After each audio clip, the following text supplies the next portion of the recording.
We cannot do this cold open. Oh, you've got an idea. I have an idea. We can find a second one, but I just thought this was the first thing that came to mind because it's so topical right now. And we can be topical because we've lost our... Yeah, we've lost our runway.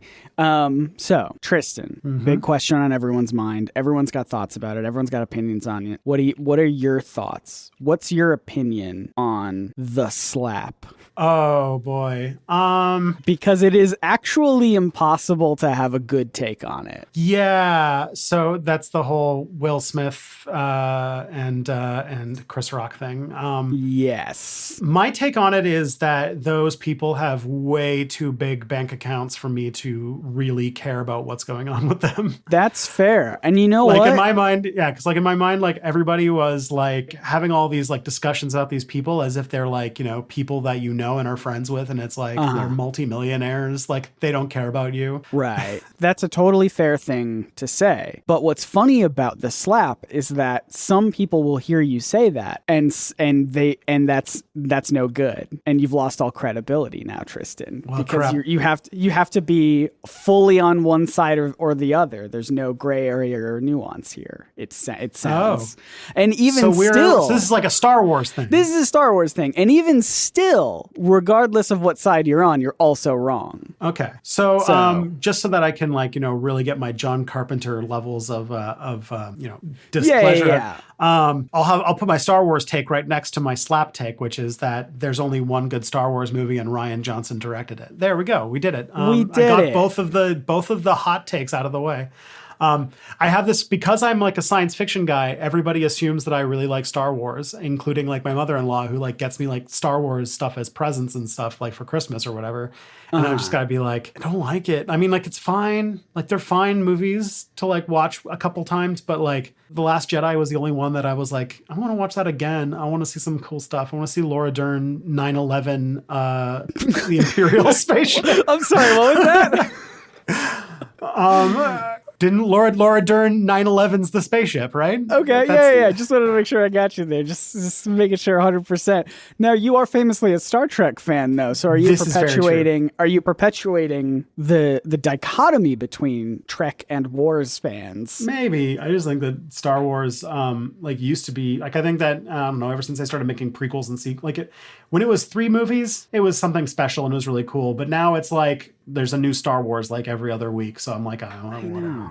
And they got them TV shows now. I don't know about it's not special anymore. When I was like 7 and there were like 3 movies on the VHS that were like getting like, you know, tracked, like they were getting like scratches because we were watching them so much. That was special. But then, and now it's like, oh no, now there's movies with like Hayden Christensen and then there's like 1,000 cartoons and comics. There's so many shows now. I didn't even watch Boba Fett. It didn't look interesting and I don't like the character. So welcome to Scott and Tristan talk about pop culture. Yeah, this episode's about Star Wars now. I have not been able to talk about Star Wars on the internet for years because of a rule that I made up where I didn't want to do that because then people would yell at me in the comments. But the good news is that you and I are seemingly on the same page about a lot of Star Wars related stuff. So if I say something, you'll either agree or you'll be like, yeah, I don't really care. I didn't watch that one. So I'm free. I'm free to say whatever I want in this space. True. Tristan. Okay. Oh, one last Star Wars take. Yeah. The Mandalorian is probably the only thing that I've been like,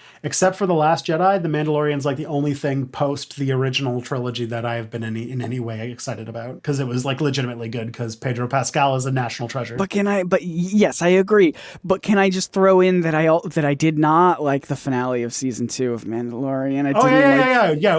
With Polar Express Luke Skywalker. That was didn't terrifying. Didn't care for it. But this is actually a podcast called It's Probably Not Aliens, where we debunk ancient aliens claims from the History Channel show and deal with pseudo-archaeology and stuff. That's about our longest intro that we've ever done, I think, that is not related to the topic. I think that, okay, so we're both YouTubers, and in YouTube world, you have to be so obsessed with viewer retention that you cannot have a spare second that isn't like generating content and keeping people's attention. While podcasts are a little bit more generous. So we're just like really enjoying that. If you listener, and I'm sorry I'm shouting, if you listener allow us to have a couple minutes at the start of each episode to just goof around, then it helps us bring the energy. It helps us unwind a little bit, because these episodes tend to get all sad.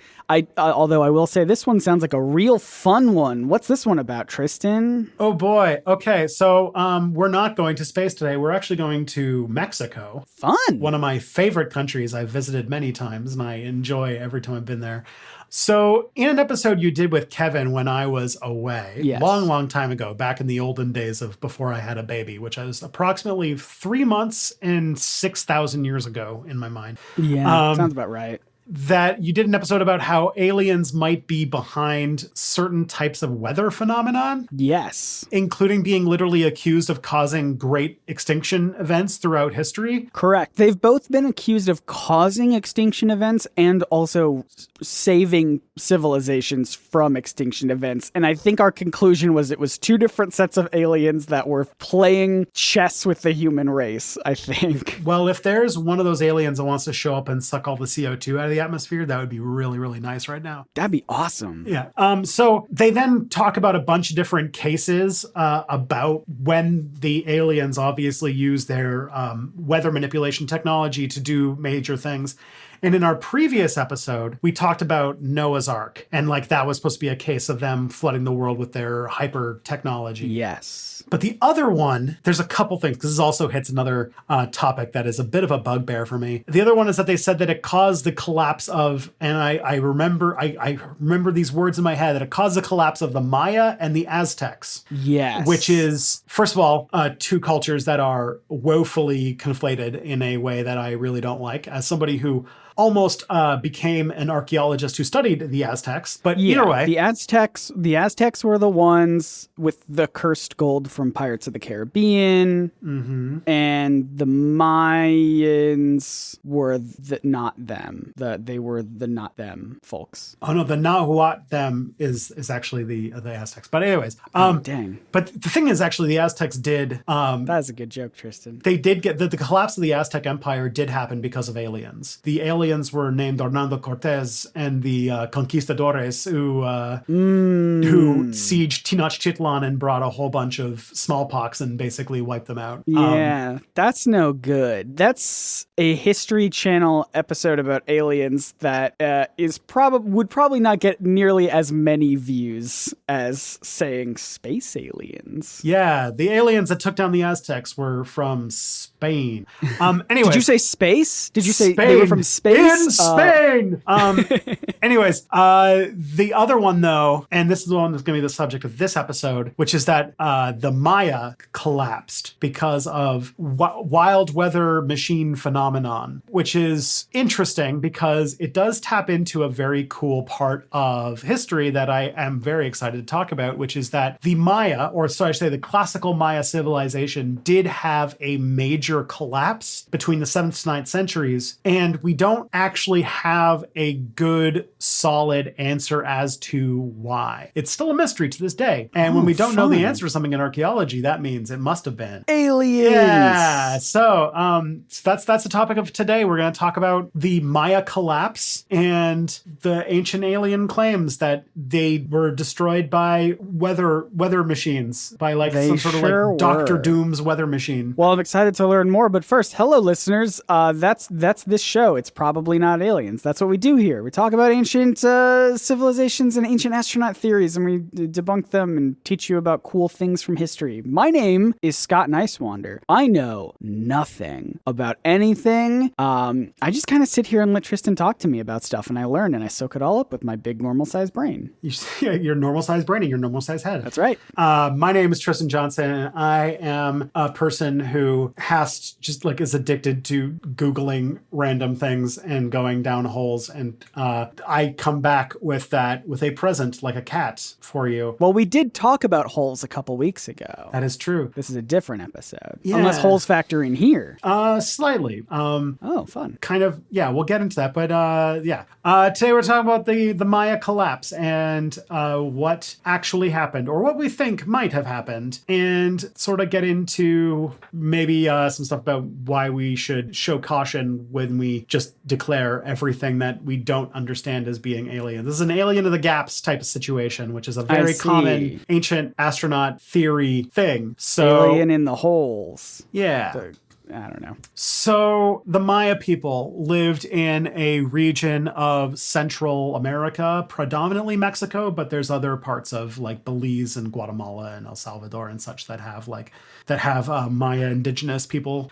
And specifically like the big like classical Maya civilization, which is where they had a lot of the major things that you probably are familiar with if you're familiar with the Maya, the temples, the pyramids, the jade masks, the Chichen Itza, Koba. That's the Maya pyramid that I actually like climbed myself personally. And it's this really cool part of Mexico, very tropical, very cool. And they had in this period between the 6th and 8th century, like they would study the monuments, because what happens is that every year they would make monuments and they dated the monuments in their own dating system. And oh, that's cute. Did they ever find love?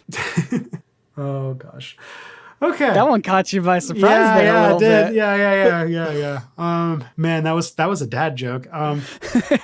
So from like the 6th to 8th century, we can see these monuments every year increasing, which implies that there was increasing activity in the region. Mm-hmm. But then around the year 750 AD, things started to precipitously decline to the point where by around the dawn of the 10th century, around the year 900, there were almost no classical Mayans left. We see some evidence in their written record about things that happened in places like Copan. We see like a long list of dynastic kings that go from the year 426 to 763, but then an unrecorded usurper shows up and then the dynasty abruptly ends. The last king on record only ruled until the year 900, went by the name of Jade Sky. So it just seems that like around the year 900, these kingdoms started just falling apart. That's a gamer name, Jade Sky. Jade Sky, yeah. Check out Jade Sky on twitch.tv/Jade Sky. Oh no, there's gonna be a real Jade Sky and he's gonna be super problematic or something. I know, I really hope that's not a real person. Yeah. And another way that we know that the Maya had some sort of collapse in their activity is through something called obsidian hydration dating. Are you familiar with obsidian? This is going to be really embarrassing. I didn't know that obsidian was a real thing. It sounds like a fantasy thing, like a fantasy rock or metal or something. It kind of is. It's very cool and unique in its own way, and was very prominent in Mexico specifically. Like one of the regions to the far north where it's a lot drier is a place called Teotihuacan, and they had a whole lot of obsidian craft there. And it is essentially what obsidian is it's glass. It's glass made in a volcano. So like lava touches sand and makes this like obsidian glass. And indigenous people in Mexico had a really amazing way of making things out of obsidian by basically chipping the obsidian with like stone and stuff like that. And they made knives and spearheads and stuff like that that were like as sharp as like surgical scalpels, if not sharper. Wow. Yeah, the Aztecs had a weapon called the macuat, which was this sort of like, it looks kind of like a cricket bat with like chunks of obsidian lining the edge of it. And reportedly, one strike from one of these could decapitate a horse. No, I do. That sounds simultaneously really cool. And also, like, if I held one, I would be scared that I would hurt myself just because of how sharp and dangerous that sounds. Yeah. But one of the cool things about obsidian is because it like looks like it comes in these like, rock-like blobs until they're chipped open. And because it's glass, what happens is as it gets broken open and worked, it starts to absorb water at a very predictable rate, which means that you can actually, like if you look at obsidian, you can judge how much water is in it. And through that, you can infer how old, like at what point somebody took this obsidian and worked it. Oh, that's really cool. It's like a glass sponge. Yeah. And so what we could do is we can use that to, like, if we can like measure the amount of obsidian craft happening at different periods, we can kind of get like a rough, this is how an archaeologist would measure like how much economic activity was going on, right? Like if you see a period where a lot of obsidian, like obsidian blades and chips and stuff like that are found dated to like this one period, it means that a lot of obsidian craft was happening, which likely means there was a lot more economic activity, right? Oh, cool. Yeah, that makes sense to me. Yeah. So through studying the sort of record of these obsidian crafts, you can see that there was a period of growth in settlements and population estimates through through the 5th to the 8th century. At its peak, they suspect through this that the valley where a lot of these people were probably had a population higher than London at the same time. So this is like a very high, very large civilization. Hustling and bustling. And that's another thing that we underestimate about indigenous Mexicans is that like they were a very hyper populous like region. There's a lot of food and like a lot of people, to the point where Tenochtitlan, which was the capital of the Aztec Triple Alliance, at the point when the Spanish showed up, that city had a population larger than any city in Europe at that point. Anyways, I don't want to conflate them just because, like, you know, they're in the same kind of country today. But yeah, there's steady decline afterwards in the Obsidian record. So here's the big thing that we can talk about that kind of goes into like where Ancient Aliens is already kind of like getting a little sketchy, which is that what we're seeing is not some sort of like dramatic flood or like huge disaster that caused the area to clear out. Sure. We see a decline that persists for almost 200 years. So unless like there was a very subtle alien hand at work that was doing just picking people off one by one over the course of a couple hundred years, they very undramatic that it was this steady decline, which is far from the Independence Day scenario that the Ancient Aliens show tried to make it out to be. So that's like we get there pretty quick. Like okay, but we'll get into more stuff too. But what actually caused the Maya collapse is the question. Yeah, that's the big question. So if it wasn't this big dramatic disaster that occurred all at once, then what could it possibly be? It couldn't possibly be anything else, Tristan. You'll have to do a lot to convince me otherwise. Well, we're going to pick at that question, but first we should probably indulge in a sign of our own civilization's upcoming collapse with some ads. Yay! They're going to love that.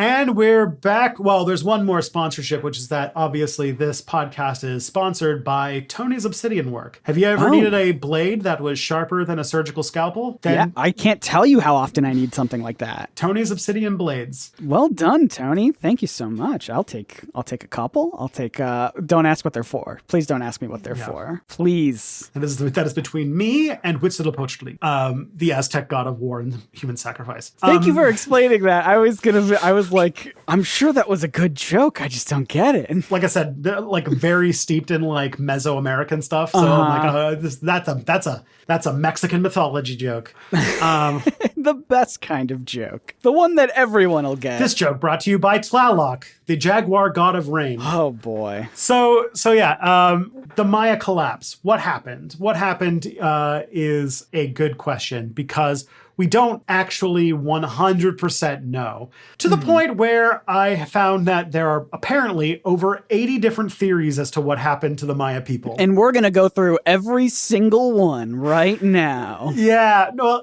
they come in major categories. So luckily I've clumped it up a little bit. But there's not really at this point a main theory that is the overwhelming consensus of archaeologists. But I will mention that there is one that is starting to grow in popularity in more recent decades. Okay. So let's go through these theories. These 80 theories. 80 theories. Theory number 1. They all just got bored.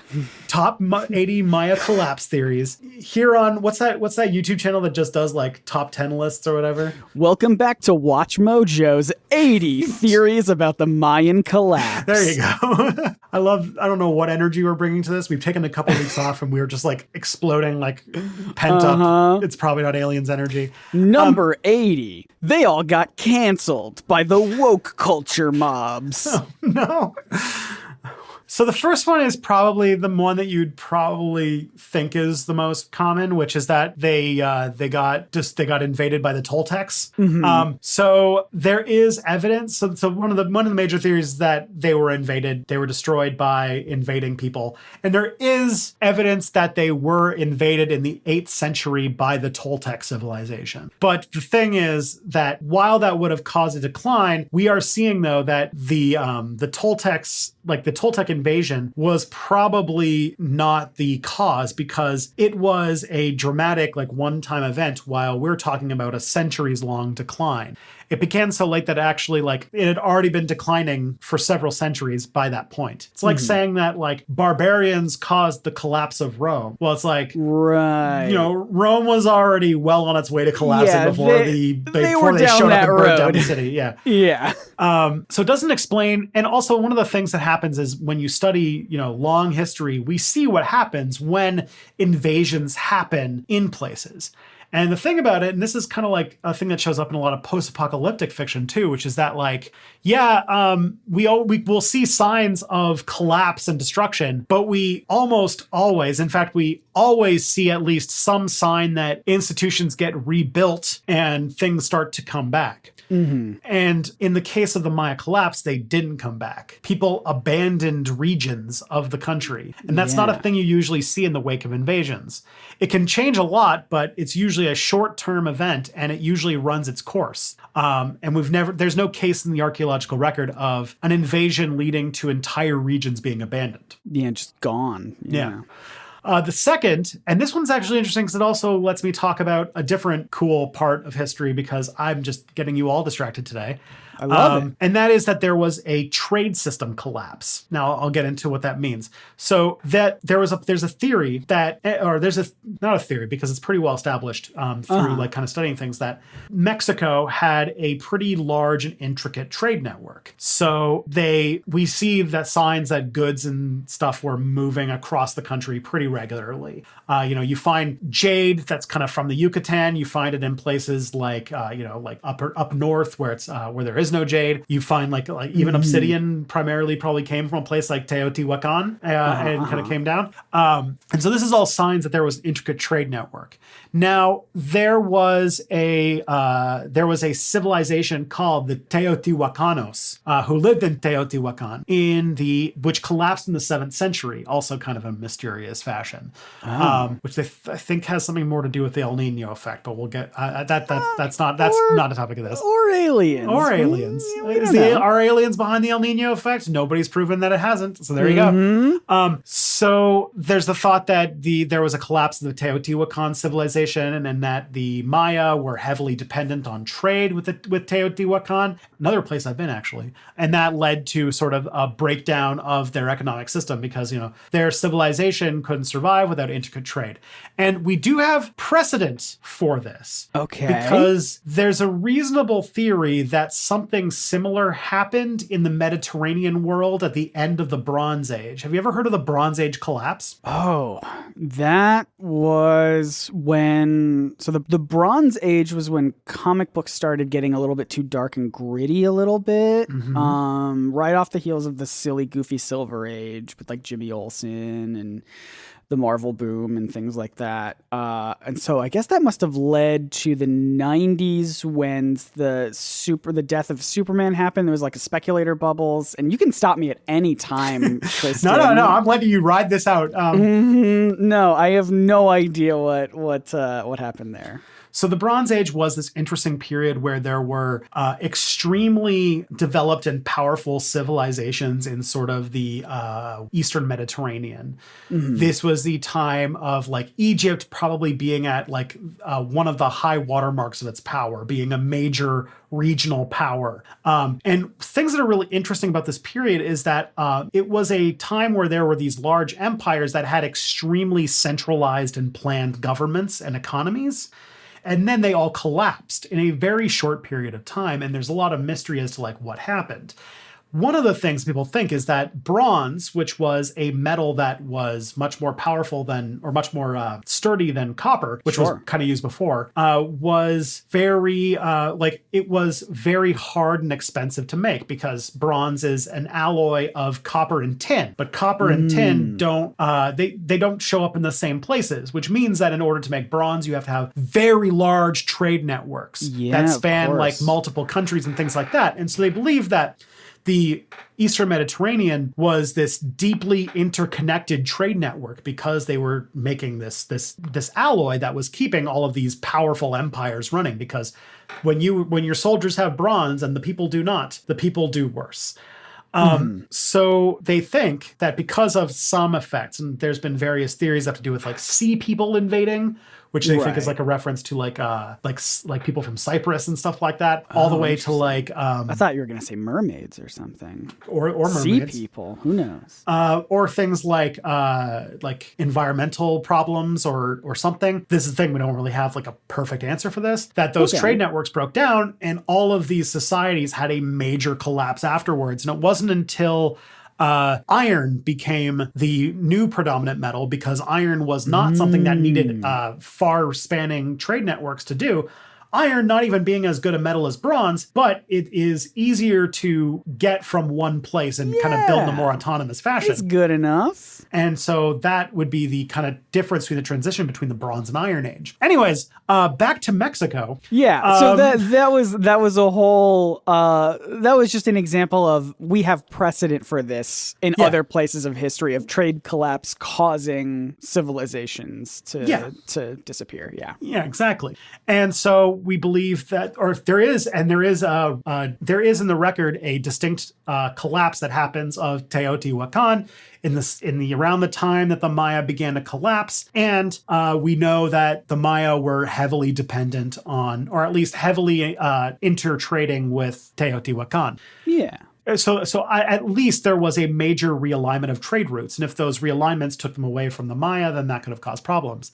But the problem with this one is that the Maya decline is timed to about a century after the decline of Teotihuacan. And there's a lot of evidence that the Maya prospered after the collapse of Teotihuacan. So the sort of like cause and effect are not perfectly synced in time by about a few centuries. Yeah, which is pretty far apart. So kind of a trouble, a little bit of an issue with this theory. Yeah. And we've also studied the economic effects of the collapse of Teotihuacan on the Maya, and it led more to a hiatus than a collapse. There was a period of economic stagnation instead of growth, but it was. But we kind of have like a pretty good idea of what impact that actually had. Yeah, they had to take a gap year, find themselves a little bit, and then get back to it. I get you.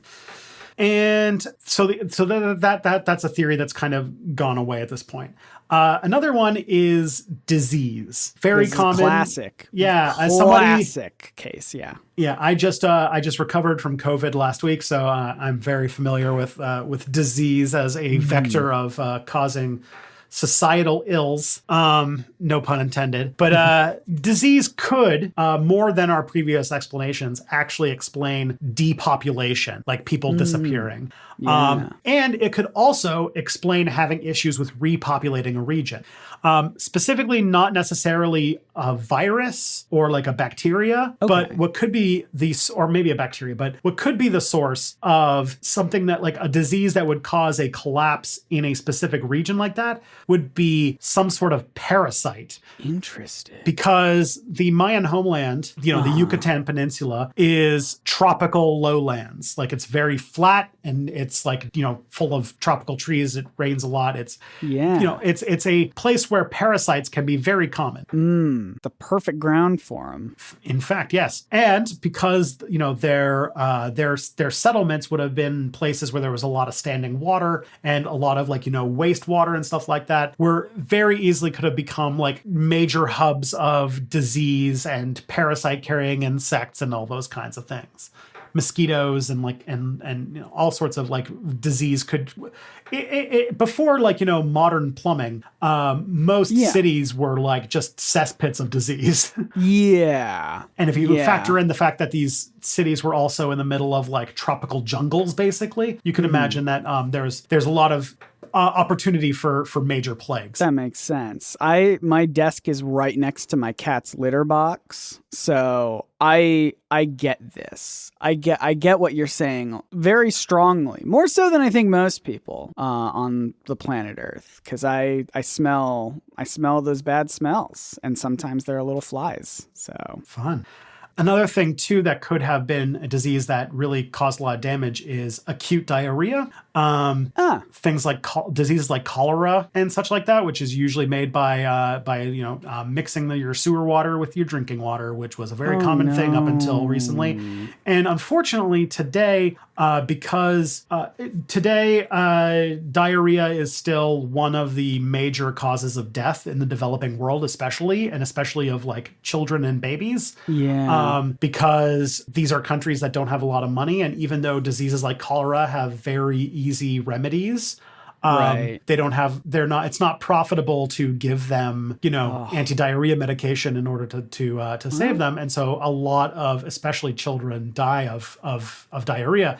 And furthermore, like, to fix it, they would need to the major thing that got rid of diseases like cholera in like Europe and in Western society was like modern plumbing. And modern plumbing is like a huge infrastructure project. And we live in the age of neoliberalism where we don't build infrastructure anymore. We did that. We just live in the decaying ruins of stuff we built in the 60s. It'll be fine. It'll be fine. It's holding up now. Yeah. It'll be fine. We don't need to fix anything. We don't need to build anything. No bridges ever collapse. High-speed rail? Get out of here. That's impossible. Yeah. So because we know that this is a plague on our society today, it's very easy that some sort of diarrheal illness could have caused a major population decline. So this one is actually not ruled out. This is one of the ones that has a lot of major, a lot of people who buy into it today. And at the very least, it's pretty well thought to be at least a partial explanation for the collapse of the Maya civilization. It certainly is not the most far-fetched thing. No. Then the one that has this one's a lot more mainstream. This is sort of like probably the runner-up until very recently. Okay. That is drought. So the opposite of diarrhea. So there is evidence in the records that there was a period of rapid climate change that caused a big drought in the Yucatan. And there's, in Mexico in general, because of the El Nino effect, there actually are, because of that, it goes through these periods of extreme drought and rain and stuff like that. Like the amount of rain that region can get in a season can vary a lot because of the El Nino effect. Can you clarify for folks who don't know what the El Nino effect is? I could be crucified for this one because I'm not I'm kind of going off of stuff I vaguely know, which is, trading territory. So take this with a gigantic pile of salt, but I believe it has something to do with the way that currents work in the Pacific Ocean, and because it can change from year to year, and when that happens, weather patterns in places in the Americas can change drastically. Okay, that sounds familiar to me. If you've ever heard of a year where it's an El Nino year or a La Nina year, I think that kind of has to do with it. So good question to Google. Look it up. Hey, listener, look it up. This isn't our job. Oh, Tristan's looking it up. Never mind. Yeah. I'm sorry. I can't. Yeah. Okay. El Nino causes the Pacific jet stream to move south and further east. During the winter, this leads to wetter conditions than usual in the southern U.S. and warmer and drier climates in the north. Makes gotcha. sense. Since, so Mexico obviously would be affected by that too. Yeah. Well, all right. Weather is being wacky. Yeah. Basically. And it's a well-established phenomenon that we are very familiar with. Gotcha. So the problem though is that we have the reason why this isn't the main theory is because we have a hard time finding quantitative data on this. So I'll explain what that means. So we can study the record and find that there are some periods that are much drier than other periods, but we can't really get a good, this is how many millimeters of rain they got versus this year. So we know that there's less rain. We don't know if it was such little rain that it would have caused crop failures and stuff like that. Right. You're saying we know the relative, was it wetter or drier than the previous year, but we don't know exactly by how much of anything. Specifically, yeah. Yeah. And we do that through isotope measurements in caves, because another thing that's really cool about the Yucatan is that it is full of caves. That's the holes aspect. They're called cenotes. We're back at the holes. Yeah, they're called cenotes, and they are really, really cool. I've actually swam in one, and they're these. Oh my god! Why you have lived a full life of interesting travel? I have. I said I've been to Mexico probably. I've probably been to Mexico 7 or 8 times. I really love it. It's a really cool country. And so yeah, the cenotes. So studying isotopes in these caves have shown that there was a moderate decrease of rainfall around the time of the Maya collapse. Possibly periods of up to a 70% decrease in annual rainfall. But the problem with this theory is that the collapse wasn't universal in all places at once, which a drought would accompany for. So like if there was a drought, we would have seen the collapse happen everywhere at once, while this happened kind of unevenly in different places, which means that at least it's not the theory. It could be a reason, basically. So just another thing to add on top, potentially. And a lot of the evidence also comes from the northern Yucatan, which is far from the southern Yucatan, which is where the Maya flourished the most. But the thing is that it does have some merit because the region does have issues with getting fresh water. Like fresh water is a major problem in the Yucatan. Yeah. And like the Maya people didn't have like many great sources of fresh water. They typically collected rainwater and drank that. Okay. So the fact is like water is already like, you know, it's a very fickle resource in this region. And so getting a good source of fresh water can be difficult. Yeah, hard to reliably have a source on hand. Exactly. Which kind of brings us to our last theory. That is the one that has kind of been gaining in popularity and is kind of a sign of our times in many ways, which is that the Maya people over the centuries went through, basically over expanded the carrying capacity of the region they lived on, and it led to a systemic ecological collapse in the region. Oh, no. So the way that their farming and expansion in more and more settlements caused soil depletion, deforestation, loss of biodiversity, and also siltation of the water. So like basically getting like silt and stuff into the water. And in that case, they would have been making their ecosystem more fragile, which means that something like a drought, they would have less things to react to or to deal with it, right? Yeah, to rely on to help. Yeah. Yeah. And also that Maya farming practices involved a lot of heavy water usage. So in many ways, what I've seen is that it's actually kind of a feat that the Maya were able to flourish at all, given the sort of ecological situation and the issues with water in the region, and that the collapse happened because they were already in this very precarious ecological environment. And then as they grew, they basically overtapped the natural resources. And, you know, one major, shoved the process. Yeah, just one little slip. Yeah. So basically their situation got more and more unstable. And then things like droughts or things like diseases would be much more common and much harder to deal with. Yeah.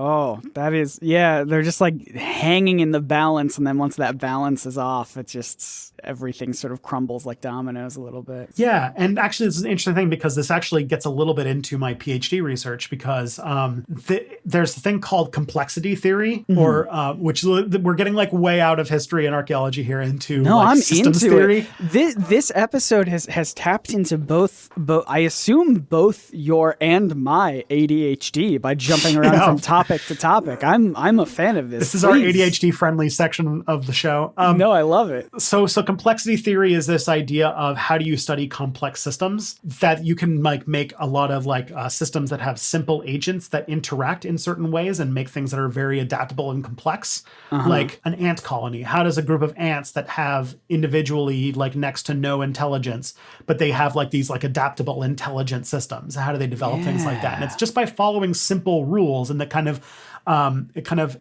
develops out of it. But what we've studied about complex systems like that is that it's very easy to move a piece out of position that causes a sort of cascade failure that then causes the collapse of the whole system. And it might be difficult to even know what the thing was that caused it. Right, yeah. So there's an economist by the name of Nassim Taleb who wrote a book called Black Swans. And basically what this is a reference to is events that seem impossible, but in retrospect seem inevitable. The way that they explain this is that the reason why it's called Black Swan is because in Europe for a long time, a black swan was sort of a term we used for like when pigs fly. Like it was like a thing that was impossible.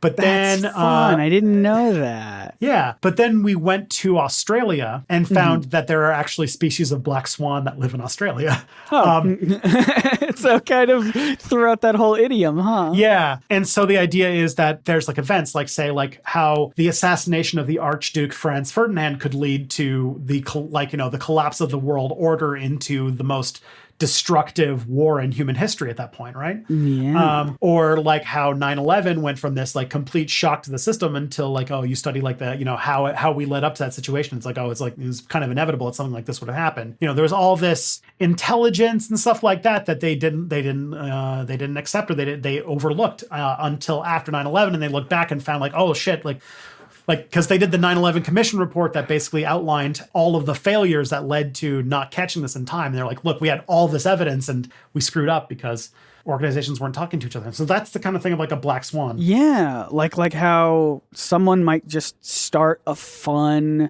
ceremony to award great movies, and then decades down the line, actors slap each other. Yeah. It's inevitable. See, the thing is that it's going to cause an escalation, because now an Oscar without minor violence is going to be kind of a dull affair. And so if you want to get attention at the Oscars, you're going to have to do increasingly intense violence to the point where they're just going to be starting to shoot each other on the stage, which is going to be brutal. Well, I did hear that this year had a 60% higher views than last year, and that's what they want. Like, that's why they do the bad skits, and like they cut all these awards for time or whatever. So like, I don't know. I think you might be right. Yeah, people are going to watch it now, waiting for the next slap, because now anything can happen. I think you might be right, and I don't like it, but I think you might be right. But anyways, back to the Maya. So there could be that they made their system vulnerable by removing biodiversity and overusing their resources, and then something critical got taken out of the system, and it caused the entire ecological system to collapse. Yeah. So that's kind of like where we are. We're kind of like, there was probably a drought, but the drought was probably in a period where they were already vulnerable. Right. It's one or two, little things that just sort of cause that, those dominoes to start falling. Mm-hmm, exactly. Now, so that's kind of sort of like where we're at when it comes to the Maya collapse. Could an alien have caused the drought? Could an alien have, depleted their biodiversity and, overfarmed their fields and all that kind of stuff? Yeah. I mean, theoretically, but I feel like I have a better explanation, which is that that weather happens and that the Maya were the ones that overdid their carrying capacity. But who controls the weather, Tristan? The sun. And the sun is in space. And the sun is in space, where aliens are. There you go. Confirmed. So I don't know why a drought or a systemic collapse over a period of centuries needs to be explained by aliens, because I feel like alien intervention would be it would stick out, right? Like, it would be very weird and not be like this like long gradual decline. Did they have any evidence for the alien thing, or was it literally just like, well, we haven't been able to figure it out, so it's aliens? Yeah, that's the alien of the gaps, because basically they're just explaining of period of things that aliens could have intervened in the weather, and then they just were like, and that could have caused the Great Flood, it could have caused the collapse of the Aztecs, it could have caused the collapse of the Maya, and it's like, okay, sure. Yeah. But we also know we have a pretty good record that there are many ways that droughts can happen that don't involve aliens. We've seen many non-alien involved droughts in history. Yeah, that's true. No one talks about all the non-alien droughts. And on that note, the other thing too is that I kind of been guilty of doing this myself, but calling it the collapse of the Maya is kind of a wrong term. This is kind of the part where I make you sad. And that is that it should be called the collapse of the classical Maya civilization, because they aren't gone. The Maya still exist today. They're there. There are about 6 million Maya people in Central America, which makes them the single largest block of indigenous people north of Peru. That's incredible. That's so many. Mm-hmm. And like the place that they live in is like resort country. Like the Yucatan, or the Mexican state of Quintana Roo, is like where Cancun is. Like Cancun is a Maya word. That makes sense. Living it up. Yeah, and they were a very highly developed civilization that had a very intricate set of hieroglyphic writing. They had a calendar system that was very complex that we're definitely going to have to get to, because the Maya calendar itself is its own whole ancient aliens thing. Sure is. But because they had this highly developed civilization, and it wasn't until relatively recently that we were able to start translating the hieroglyphics, there were a lot of question marks. There were a lot of things we didn't know. And so the Maya have become a lightning rod for pseudoarchaeology. I mean, we have already, like King Pakal, for example. Yeah. You know, so we will be back. The Maya, like the Egyptians, definitely come up a lot as a ancient aliens favorite, because we just spent a long time where we didn't know their language. And now we're starting to, and it's really cool, because not only are we able to translate these ancient ruins, but actually we've been kind of bringing the written version of Maya and reintegrating it with the indigenous spoken version of Maya, and sort of trying to give it back to indigenous Maya people to like learn their own ancient language, which is kind of this cool little thing going on. The Maya are not aliens. Their collapse has a lot of very plausible explanations. We just don't know which one it might be, or what variation of that. And they were able to do all of those things despite not being white, and you didn't need aliens. That is true. I do think this is really this is interesting to me, just because they're still figuring it out, because scholars and historians and all these people are still trying to figure it out. I think it's really interesting that there's still this not quite decided on mystery, historical mystery, and there's all these different things that it could be, and we've talked about this so many times in the show, but, just because we haven't figured it out doesn't necessarily mean it's aliens. It could just be something a little bit more reasonable, even if we haven't quite figured out what it is yet, 100%. Yeah, and exactly. And also, like, this is a mystery that we are making progress towards. Yeah. And if you think about it, it's not until very recently that archaeologists have taken an extreme interest in things like ecological collapse, or biodiversity and things like that, because our society is just coming around to accepting that as a thing we should be worried about. And so there's a lot of like I know that when I left the history profession, that like one of the big things that was sort of really taking off was environmental history. And so this is archaeology is kind of having a similar thing. So so this is a developing and vibrant field that obviously could explain a mystery that's been around. This is why, constant self-criticism and analyzing the way that we analyze things, i.e. like the postmodern type movement, is super critical, because it gets us to look at things in new ways and discover new methods of analysis like this. Well, very exciting.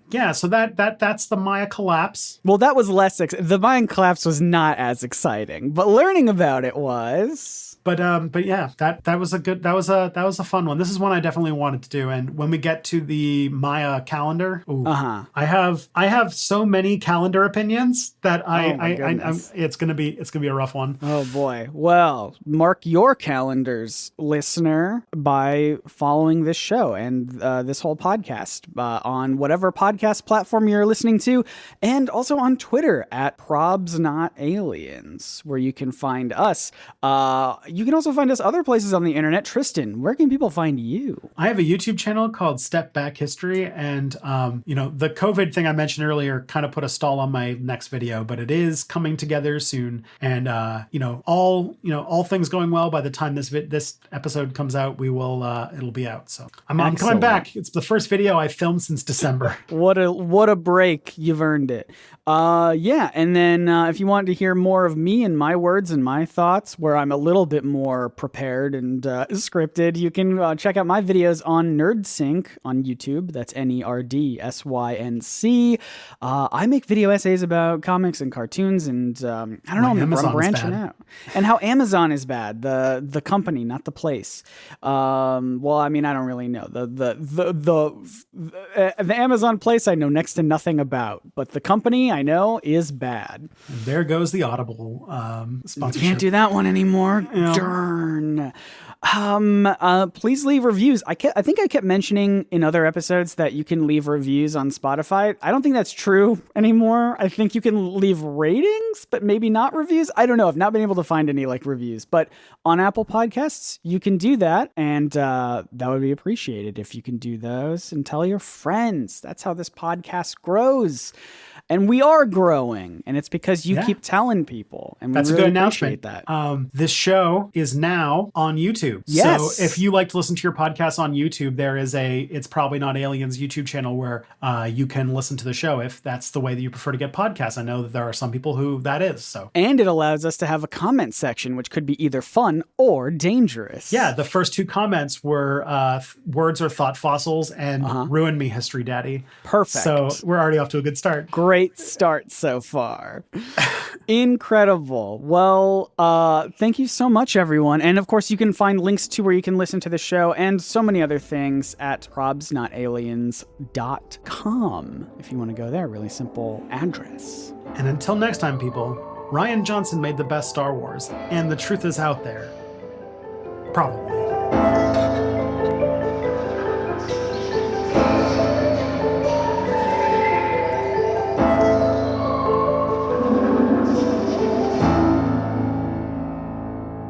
We got a little distracted by the Star Wars, but I do think that we were ultimately right in our opinions, and that's really what matters. And that's really what matters. And that's really what matters. And that's really what matters. And that's really what matters. And that's really what matters.